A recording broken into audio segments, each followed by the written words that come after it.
हे फ्रेंड्स, तर आजचा दिवस आहे पूजेचा आणि या ठिकाणी सगळ्यांनी आवरून घेतलं होतं. सकाळी सकाळी लवकर इकडे जावई पण नटापट्टा करून रेडी झालेली होती आणि आम्ही गेलो नवीन घरात. त्या ठिकाणी मस्त असं भटजींनी चौरंग मांडून ठेवली होती. पूजा छान मांडलेली होती. त्यानंतर एका बाजूला होता सत्यनारायणाची पूजा आणि दुसऱ्या बाजूला होता वास्तुशांतीची पूजा. तर या ठिकाणी पूजेचं सगळं चाललेलं होतं. भटजी मंत्र उच्चार वगैरे करत होते. त्यानंतर गृहप्रवेशाचं त्यांनी करून घेतलं यांच्याकडनं आणि कायदेशीर मस्त असा गृहप्रवेश झालेला आहे आणि नवीन घराचा आनंद ओसंडून वाहत होता दोघांच्या चेहऱ्यावर. त्यानंतर छोटी चूल आणलेली होती मस्त अशी मातीची आणि भटजींच्या सांगण्यावरून त्या ठिकाणी दूध ओतू घातलं गेलं.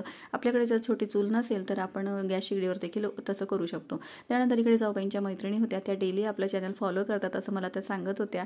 आणि त्यानंतर घरच्यांनीही पूजा करून घेतली. पाहुणे मंडळी आले, मस्त रीतसर जेवण वगैरे केलं आणि सगळ्यांना कार्यक्रम खूपच आवडला. या ठिकाणी घरच्यांनी देखील पूजा वगैरे केली, प्रसाद घेतला आणि त्यानंतर गप्पा गोष्टी करत होतो. इकडे आमच्या मावस नणंदबाई आलेल्या होत्या आणि पूजा खूप छान झालेली होती. तर नेक्स्ट ब्लॉग बघा, अजून इंटरेस्टिंग आहे. भेटूया पुढच्या ब्लॉगमध्ये. तोपर्यंत बाय.